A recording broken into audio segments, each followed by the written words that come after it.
So thank you for joining us for the MicroAge Talks Technology webinar series. Today's conversation will focus around protecting your business against cyber attacks by building a human firewall. This is a pretty timely subject given that October is Cybersecurity Month and given the news headlines that we hear almost every couple of days about another ransomware attack. So my name is Maria Fiore. I'm the Director of Business Development for MicroAge, and I'm joined today by Anthony Guillem, our marketing ninja, and our presenter. Just before we begin, I wanted to mention that you can ask your questions throughout the webinar by typing them into the questions panel of the webinar tool, and we will address them at the end of the webinar. Also wanted to mention that we are recording this, so you will be receiving the recording just later on today. I'm going to spend the next minute or two just giving you a quick overview of MicroAge. So who is MicroAge? Well, MicroAge has over 30 locations across Canada, and we are the largest network of IT experts in the country. We've been delivering services and solutions to our clients since 1981. MicroAge is definitely passionate about technology, but what really gets us excited is helping our clients achieve the business results they are looking for. How do we do this? Well, our approach is pretty simple. We work with you to identify your challenges and opportunities so that we can provide the best services and solutions and help address the challenges and give you the ability to go after the opportunities. And we do this with the support of a team of experienced and dedicated professionals. So the goal of today's presentation is to share with you some of our knowledge around cybersecurity and specifically how everyone in your organization can help reduce the risks of an attack by giving you some tips and tricks on what to look for. So I guess, Anthony, we'll get the presentation started. Yes, hello everyone. Thanks, Maria. Thanks everybody for joining us. Like Maria mentioned, today's webinar is about protecting your business through creating a human firewall, which is adding that extra layer of security by training and making your employees aware to the risks and the possibilities and what to look for. So let's get started. The agenda for today is fairly simple. We're going to define a little bit on cybercrime, the risks to your business, the different types of cyber attacks out there. What do we mean by a human firewall? And what are the warning signs that your human firewall or your employees or your teammates or colleagues should be looking for? A few tips, a little bit of next steps, and that should be around 30 to 35 minutes, and then we'll jump into a Q&A. Like Maria mentioned, you have the tool on the right-hand side of your screen, the GoToWebinar tool, where you can ask all your questions. Please don't hesitate one bit, and as soon as we're done, we'll get to the questions. So, what is cybercrime? Fairly simple to define. So it's a crime, right, committed from a computer that's connected to the internet, and that's done in order to defraud either people, organizations, or government agencies from data. The reason is simple. Data means money. Data is either resellable or you might want to access it back in exchange of a ransom. And that's basically what it is. The other kind that would not be directly directed to money would be if there was some kind of a competitive like a competitive war going, and then some hacking could happen. That's not the case as of today. We'll focus on what we've seen on the market for most of the businesses in Canada. So who are these criminals? Well, they're not the guys that you think they are. They're not these. They're not necessarily, shall I say, these guys in a black hoodie in a basement with barely no light, but like 5 computer screens and all these. Some of them are. Some of there are your professional working a 9-to-5 day job and making money hacking on the side. Some of them are activists.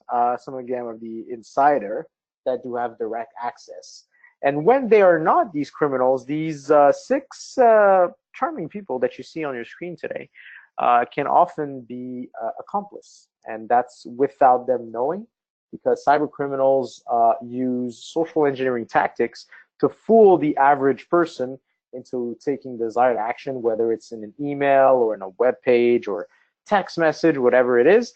And unfortunately, when someone falls for that, they indirectly become accomplice, right? So yeah. These criminals are they're not stupid. Let me tell you that they're savvy, they're sophisticated people, they're intelligent, and they're motivated by money. They work exactly like a business would work, right? They have employees, they have directors, they have goals, strategies, and they pay very, very well. They use social engineering, social media, and different online assets to research everything that they can on the different companies they're going to attack, the people they want to target, the partners they want or not want to work with. For example, if they're able to find anything on a partner, they will not work with them because that means traces, and traces are no good for these people. And they do their homework, right? So when they attack, I'd say bigger corporations, they've done their homework. They know who to target. They know how to reach people, how to talk to people. They might already be in. And when they're working with a few different SMBs, they have all these different automated tactics that they just deploy at scale, and they can attack thousands of businesses at once. And obviously, it's a numbers game, right? So the more they're able to attack, the more business they're about they're able to fool and get money from. I'm sorry if I have a little hard time with my words. I just gave this webinar in French, 2 hours ago? So yeah, sorry if there's anything coming out wrong. So what's at risk for your business? Simple enough. One word: your data. Why? Well, data is the most valuable asset, or one of the most valuable asset of a business, right? Just think about your different financial data, whether it's your bank information or your financial results, right? Anything that's payroll or HR related, social insurance number, employee bank accounts, checks, any of these, right? All the emails that are going, whether inside your organization, so from employees to employees, or outside with suppliers or clients. All your client data, your client, you might have specific info of your clients. You might have, like, we're in the IT space, we could have access to the data of our clients, like, not that it's the case, but just to give you an idea. You could have checking accounts. You could have anything, pretty much, depending on what information you share with your clients.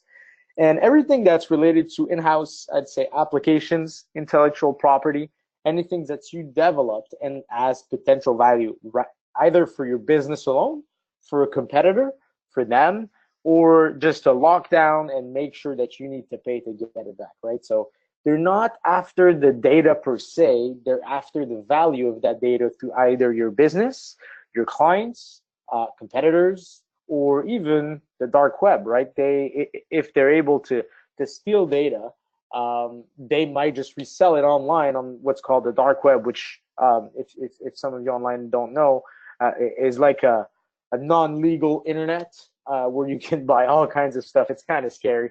And yeah, I mean, you would be able to find social insurance number, credit card numbers, banking accounts, whatever it is, you're able to find a lot of stuff on there. The classic sentence that we hear is, "This won't happen to me," right? We've been in business for X amount of years. We've never got hacked before. No one ever stole anything from us. It will not happen. Bad news, my friends. 60% of all cyber attacks and 70% of all ransomware attacks, which we will define in a few slides if you're not comfortable with what a ransomware is, they target SMBs. Why? Well, like I said, it's a numbers game. You could work months and months and months to target the big corporations, but it's going to require more work. They have more IT staff than the typical SMB, obviously. They have more resources to buy the latest and greatest hardware and software that's security related. They have their data backed up in different data centers. And a lot of them now, in the last, I'd say, year or 2 years, deployed some in-house training for the employees so they don't get duped by attacks, right? So the gold mine here remains for them to scale 1,000 attacks at the same time to SMBs that have less resources, less knowledge, and maybe, you know, they might just have the right security hardware, but their employees might just be easy targets, right? So that's where they are. In numbers game, it's a play that's a lot more, that means a lot more money for them. In 2018, a business falls victim of a ransomware attack every 40 seconds. Next year, that number will be 14 seconds. Just to give you an idea, I've started talking about 9 minutes ago.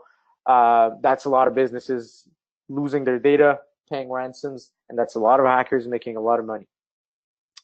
That stat might not look like much, but 2 out of every 1,000 targets fall for spear phishing attacks, right? The thing is, spear phishing is easily scalable. You can attack tens of thousands of businesses at once.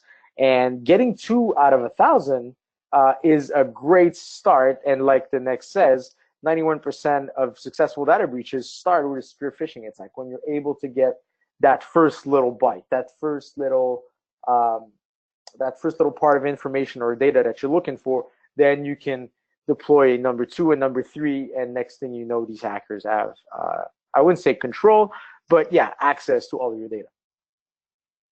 Trying not to be too dramatic or scary.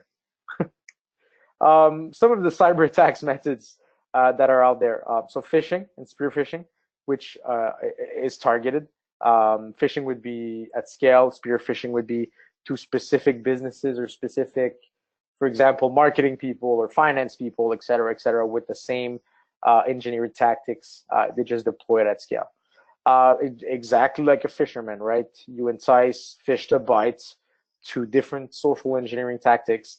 They use either hyperlinks to lure people to click, to click on either links or websites or attachments, and this brings more often than none to either malware, harvesting, or sometimes even ransomware, right? So sorry about that. Malware is short for malicious software. That's the second type of attack. Malware is probably the one that's the most out there if we mix personal and professional workstations, whether they're laptops or desktops, because there are so many of them. Malwares, you normally will never see or hear about them unless you have like antivirus scans that you're running all the time, or an IT team, or people looking after your security, right? These malwares, they can be deployed by dozens and even hundreds on different workstations, and little by little they start causing a lot of damage, and they can start stealing data, which brings me to the next one, which is called harvesting, right? Data harvesting. So these malware, and when they harvest data, they pretty much acquire data illicitly and illegally. I'll give you guys the same example that I gave in this morning's presentation. Sony was victim, I think that was 3 or 4 years ago, of a huge data harvesting attack. The hackers had malware on site at Sony's infrastructure. I think it was between 6 or 8 months before they actually said, listen, we got data on you. I think that attack was meant to block the movie that was called The Interview, that was like a parody of the Kim Jong-un interview. Anyway, I'll skip that part. The important part is they were able to steal data for 6 to 8 months at Sony Corporation, which you might think they're super protected and all that, but obviously they were victim of a breach. And when they have that data, they can pretty much play games with you, right? They can either sell it to you, make you do something to get it back, sell it to a competitor, etc. In the Sony case, they gave it all to the public to give Sony a lesson, which brought to the stock dropping, some C-level executive getting fired, and all kinds of fun stuff. So gives you a good idea. The last one, that's a cyber criminal favorite, also the most lucrative one as of today, because it's so easily scalable and so lucrative for these people, is ransomware. So ransomware is almost all the time conducted through email, whether by a link or an attachment. And what it does is encrypts, it locks and encrypts your data on the computer. And it's going to ask you for ransom if you want to get it back. If you have the right, either, backup solutions um, or the right different layers, then you can save yourself from that ransom. But we've seen cases where businesses that you would not think would be hacked lost tens of thousands of dollars because they had to pay a ransom because they wanted the data back. And yeah, I mean, it's a cyber criminal's favorite because they're able, just like the phishing ones, and they usually pair both. They're able to run thousands and thousands of them at scale. Say they hit only 2% or 3%, they start getting all kinds of ransoms left and right. These ransoms are demanded to be paid via cryptocurrency, right? Most of the time it's Bitcoin because it's the most valuable right now. And what that does is that money is untraceable. They can spend it any way they want. And at scale, they get a lot of money. We're talking, I think, more than $1 billion industry in 2017 and hitting $1 trillion either in 2018 or 2019. I'm not too sure about that one, but it's a huge industry on the ransomware side.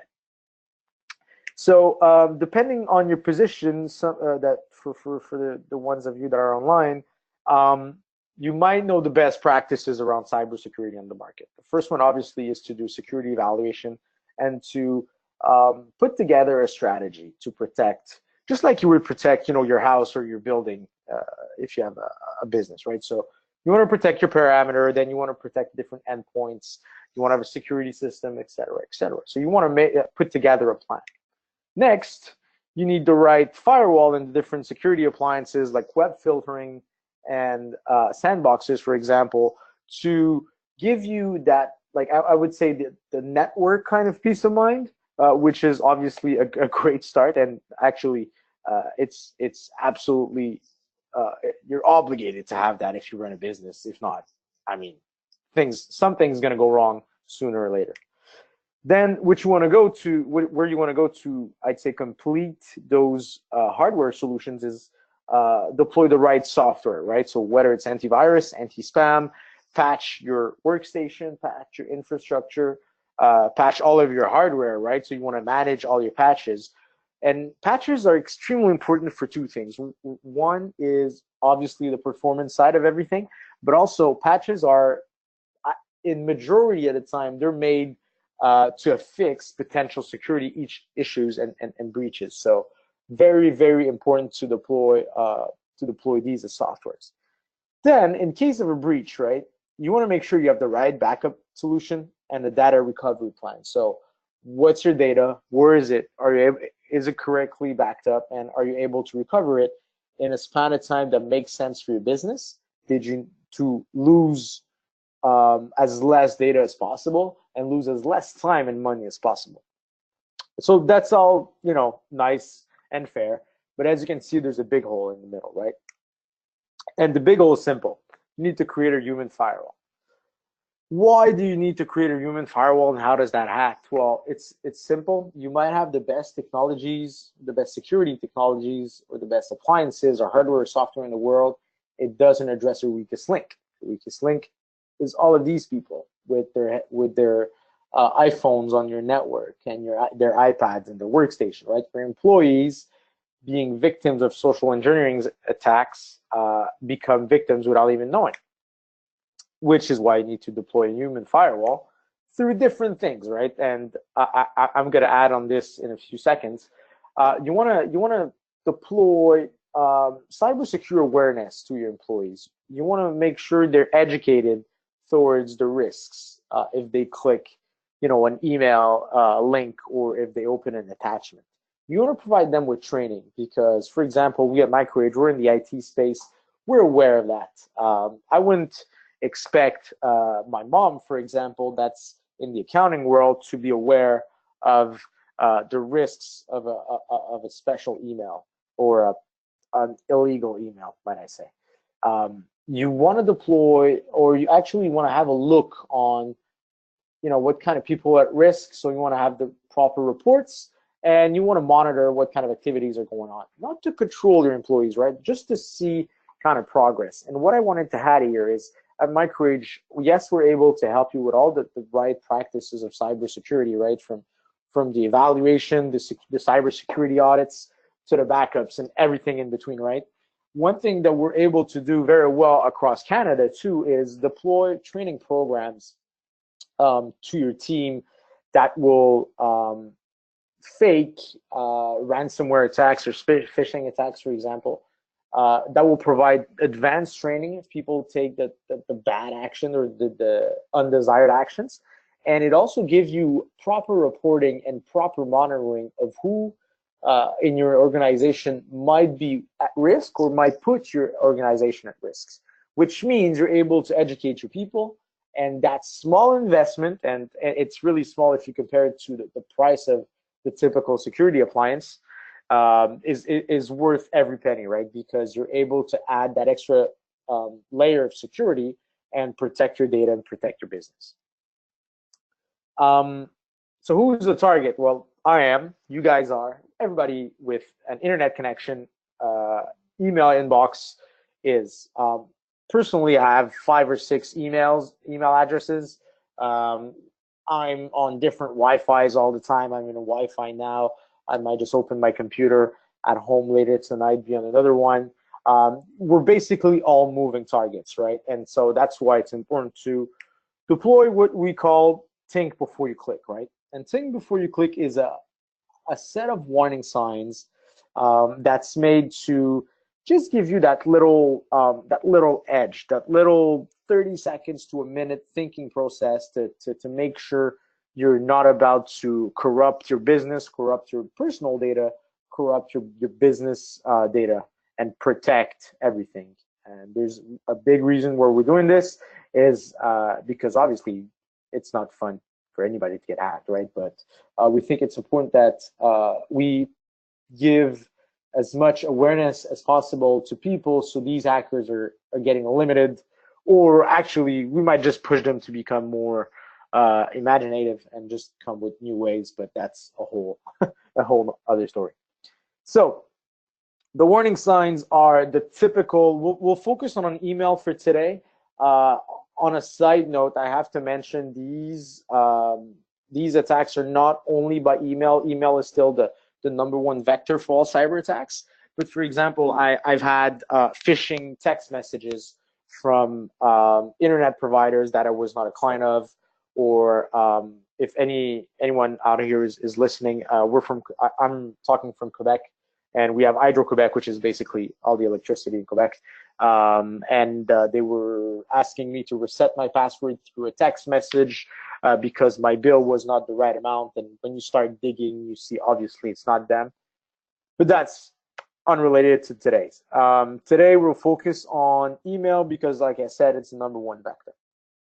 So the warning signs are fairly simple when you're aware of them. You just need to stay aware and watch for them all the time. And I'd say, 95% of the time, you should be avoiding all the risks coming with taking the actions that these emails are designed to make you take, and that could put your business in jeopardy. So they come from the to, the subject, the date, the different hyperlinks in an email, the content, and the attachments. If you take a look at all of these, and don't become crazy and take like 10 minutes to check every single email, but just on the weird ones, right, or the ones that are unusual. So we'll get it started from right. We'll keep the same example throughout all the different subjects or different signs, just to keep in the same loop, right? So in this case, your boss at your company.ca is asking you, he or she lost his wallet, right? And he's on a vacation, and he needs you to wire $1,500 via Western Union as soon as possible. You guys can read, so I won't go into more details there. So there's a few things you need to ask yourself. One, Do you recognize the person's email address? And what I mean by that is, yes, it could be your boss at your company.ca, but if you look on the left, John at americanexpress.com and John at americanexpress.com is very, very similar. And a hacker could easily buy the domain americanexpress.com for pennies and use that to try and scam people at American Express. The next question you should ask yourself is, so one, is it someone that you know? If so, is the domain legit, right? Now, should you be receiving this? For example, I'm in marketing.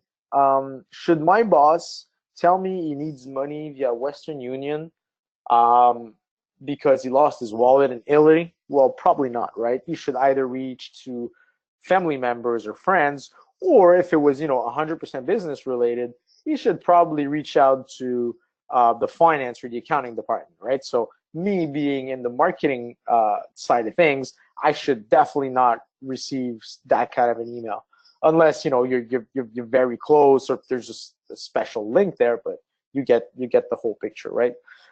Is that person inside or outside the organization?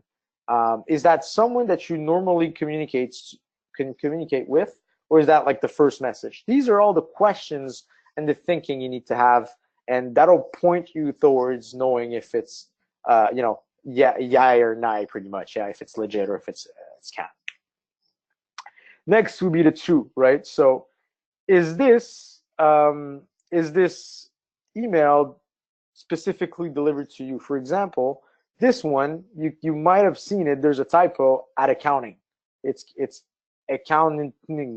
It's absolutely unpronounceable, but you get the point. And the reason is simple. There might be a group of people in which the hacker in that example, he hid all the email addresses, into a fake email delivery group, and so you're not able to know who's targeted. It might be different organizations. If you look really quickly, it's written to accounting, so you're like, oh, okay, well, it's to accounting, so it's legit. Well, these are all the things you need to look for, right? And is there a link between the email itself and who's receiving it? For example, I'll take myself once again. I'm in marketing. If I receive an email that says, I don't know, here are the financial reports that you asked for, well, I should know that I didn't ask for financial reports, or B, I should probably not getting these financial reports, right? It's not for me to receive those.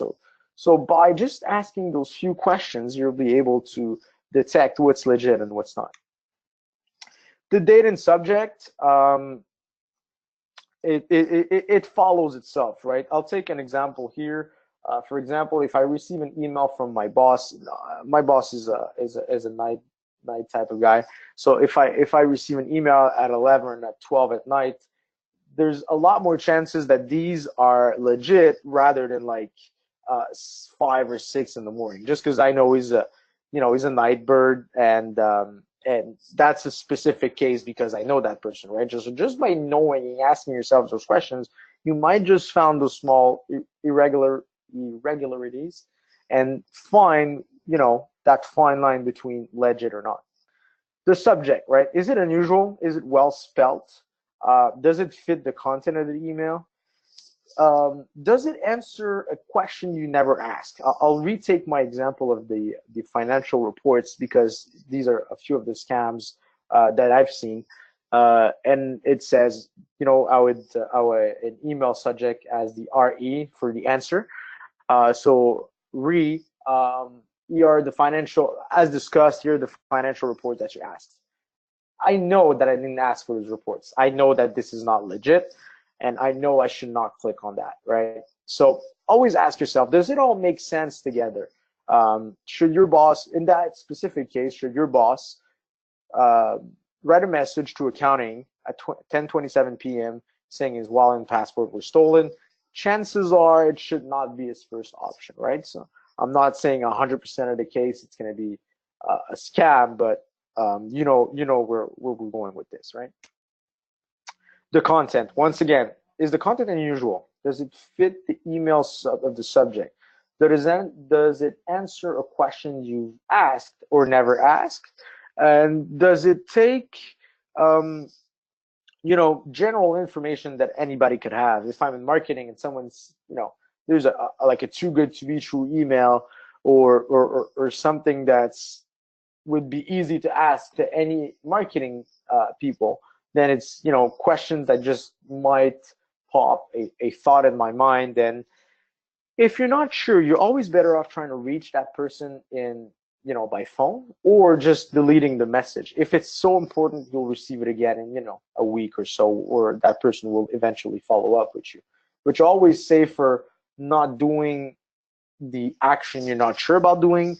uh, you just might ask a colleague or your IT supplier, or your IT staff that's inside your organization. You're always better off taking that safe step rather than saying, "Well, that's probably legit. I'm not risking much," and clicking. Next thing you know, it's too late, right?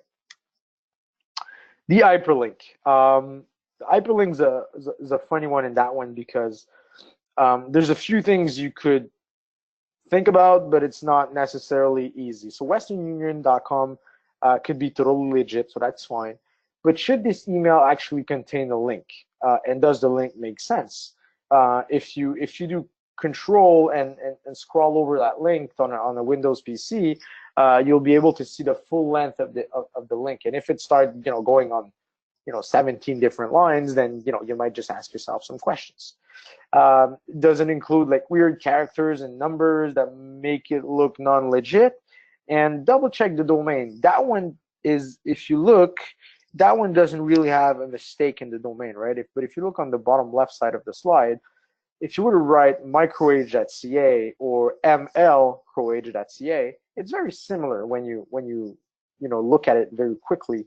And these emails are engineered to give you that sense of urgency and that kind of pressure to click on it without looking into depth, right? So now that I've shown it to all of you, that MicroAge one looks super obvious, but if you look at it very quickly, just like the American Express one, you can just do the mistake and get caught. The attachment, which is, I'd say, with the hyperlink, obviously, the bad plan comes from either the hyperlink or the attachments, right? Should you be receiving, well, first off, should that email have an attachment, right? Should you be receiving that kind of information? If I'm in marketing and I see a financial report that's in a Word document, or, well, maybe not a Word document, but say a zip format or a weird format, then I should ask myself, what is this? If you're into sales or in IT and you don't receive invoices on the daily, and you receive this invoice in a doc format or text format, then it's really weird. Now, the format itself is not a guaranteed way of double checking this. For example, we've seen things that looked totally legit, a PDF invoice, for example, but they were actually hidden files within that. Like, it wasn't a real PDF, it was a hidden executable file.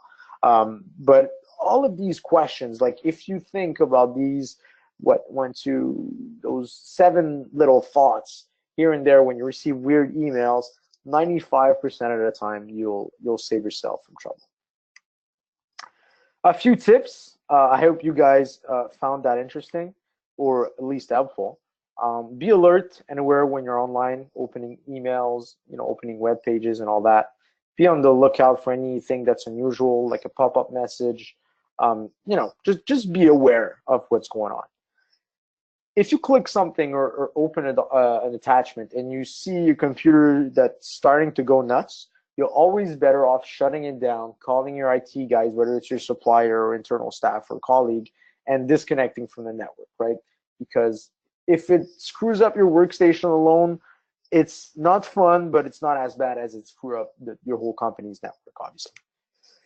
And first chance you got, work with your IT service provider so they help you be aware, or notify them so they can take the proper actions, whether it's locking your user down, locking your workstation down, locking the network, backing up the data, et cetera, et cetera. Always work with either your IT internal staff, or if you're working with an IT service provider like MicroAge, for example, give us a call and we'll take the right steps right away. Like we said, think before you click, always. And on that note, we've prepared a small handout for you guys. It's on the right-hand side of the screen. You can download it free. It's a one-pager PDF that resumes everything that I just talked about on the warning signs, right? So it's more on the text format, but I'd say it's a great thing to just download, print a few dozen copies, give it to your colleagues, your peers, attach them or pin them around the office, just so you can make as many people aware as possible. It's a free resource. I mean, leverage it as much as you want. And that's pretty much it, guys. Thank you very much. Like we promised, you will all have access to this free ransomware handbook.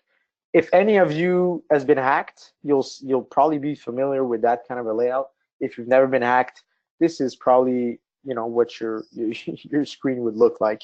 You're pretty much locked out of everything until you pay, and they give you a license key so you can decrypt your data. That ebook's very well made. We worked hard on it, and it'll give you valuable insights on everything that's preparation and recovery from ransomware. And I think I'm done. Maria? Yeah, awesome, Anthony. Thank you very much. Great presentation. So just want to remind everyone that you can ask questions through that questions tool that we have. So feel free to just send us whatever questions that come to your mind regarding the presentation we just did. Anthony, and again, don't mean to put you on the spot, but we talked about the dangers, I guess, of emails, which is the number one way that attackers attack companies. But there's also things like websites and clicking on links and stuff like that. Do you want to just briefly kind of talk about that? Yeah, sure. So obviously there's the emails and the text, right? All these, I'd say, not too legit websites are always something to be on the lookout for. Either I'd say on the more on the personal side, viruses and malware. Obviously, I don't think I hope people are not like streaming illegal music or web series or TV series or movies at work, but we never know. Obviously, these websites that if you have Google Chrome, for example, or other browsers, they will on the top left side, it'll tell you if a website's secure or not. Like you can see that hyperlink in the bottom of the screen, it's called HTTPS. The S is for the security certificate that's linked to the website. That gives you a first idea, right, if it's secure or not. Then if I'll take the web series streaming because I think most of the population did it at least once, right? Me included. All these pop-ups and video ads and weird ads that you need to click on like 17 different X's to potentially close. These are all the kinds of small little touches that might bring malware. So be on the lookout for these. Obviously, I don't want you to stop living because of that, but just be on the lookout. Yeah, that's like on the website part. That's pretty much what it is. Yeah. Good, thank you. Yeah, and again, the purpose of this is and training your employees is not to make them feel guilty because they clicked on a link. I mean, these guys are really smart. They do their homework. They use sometimes they use current news stories or things like that to catch your attention, and we all get caught. We're in the IT industry, and we've been caught. Like sometimes you click on stuff. I mean, I've been caught at home, clicking on a link that I should never have done, and then all hell breaks loose. But so it really is just to make them aware, and you the more you train them and the more you kind of make them aware of the different varieties that exist out there, the better they're going to think about it. They don't have to think about it for 10 minutes. They think about it for 10 seconds. Like you said, some of those little tips and tricks that we gave you on that handout, it just makes people think. And it's like, oh, okay, I never get a letter from John requesting this. Why is he sending this to me, right? So that's really the purpose of this whole this whole presentation. And you know, nothing's 100%, right? We talked about it this morning. No matter, you know, what tools you have, no matter how much security you put in, nothing's 100% because, again, these guys are really smart people, and they're, you know, they're developing new strains of different viruses every, you know, 5 seconds. But at least you can put all the chances on your side by having good security and layered security, and by making sure that your people are aware of these things and what they should be looking for. So we do have a couple of questions that have come in. The first one is from Mark, and the first question he asks is, what browsers do you suggest? There's no, that's a good one. There's no like right answer there. For example, I'm a big fan of Google Chrome. It's probably not, I think it's the worst on the security side because there's so many like extensions and different possibilities on Chrome, which I love. But I know Google actually just released an article, I think it was this week or last week, that they want to make the, like, if you're not aware, Google Chrome is like thousands of extensions that you can add on your browser for different functionalities, and some of them are not secured, and they were proven to be like stealing data. I wouldn't say there's like one best in the world. IT security experts might prove me wrong, and that's totally fine. I personally like Chrome on the business side. Chrome as a business management tool. That's very powerful and very easy to use to make sure everybody's updated and, you know, different things are secured and whatnot. Then it depends about, you know, the preference. I'd say, yeah. About most Unfortunately, there's no like black or white answer here.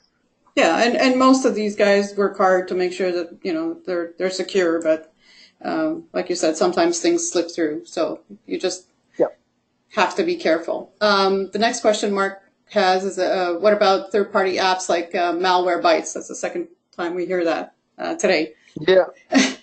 Well, if I take that, for example, like I said this morning, right?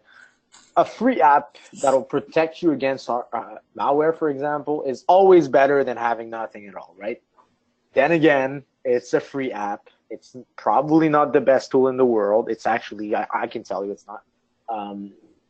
And if it's out there and it's free to get and the data is rather easy to get, trust me, hackers know how to get around it, right? So if they deploy anything or they develop anything, they know how to go between the cracks, right? So it's better than nothing at all, but you're better off investing those few bucks to protect yourself properly, especially in a business environment. And if I may add on this, I think a month or two ago, I'm not sure about the exact date when it was announced, but it's going to be live as of November 1st. It was voted in Ottawa. There's a new law coming that's obligating businesses across Canada to kind of expose themselves or just report that they've been hacked or they suffered a security breach. So yes, it sucks to get hacked and lose your data and potentially lose your money and etc. But here's another twist now that you have to say it out loud.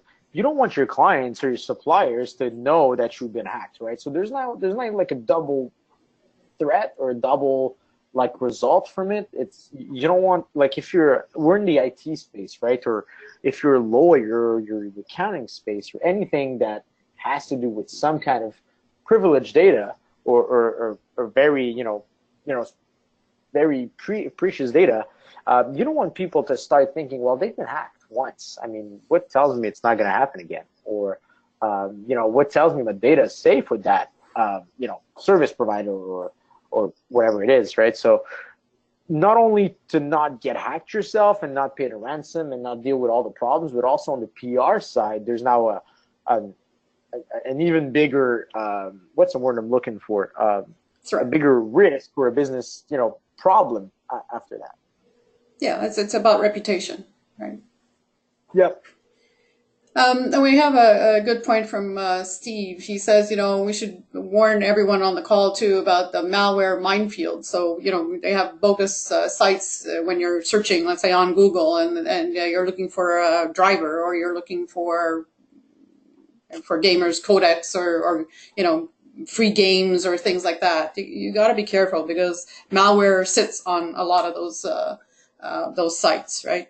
So, Yes, and yes, actually, there's all kinds. that's one of the things that is covered in the handbook that we're making available. There's different ways that malware gets perpetrated, and that is definitely one way to do it. So thank you, Steve, for bringing that up. Okay, so again, if you have any questions, go ahead and type them in. In the meantime, I definitely would encourage you to download the handbook and download download the Think Before You Click PDF document that we made available. As far as the handbook, I working on it and reading through it, I learned some things I didn't know, and so I recommend that you guys download it and have a look at it, and hopefully it'll be of use to you in your businesses. So I don't see any questions coming in, but if you do, please feel free to reach out to us. It'll be our pleasure to answer the questions after the webinar. If you think of anything, please don't hesitate. And in the meantime, I guess thanks, Anthony, and thank you, everyone, for being with us today, and wish everyone a really great day. Yep. Thank you, Maria. Thank you, everyone. Have a good one.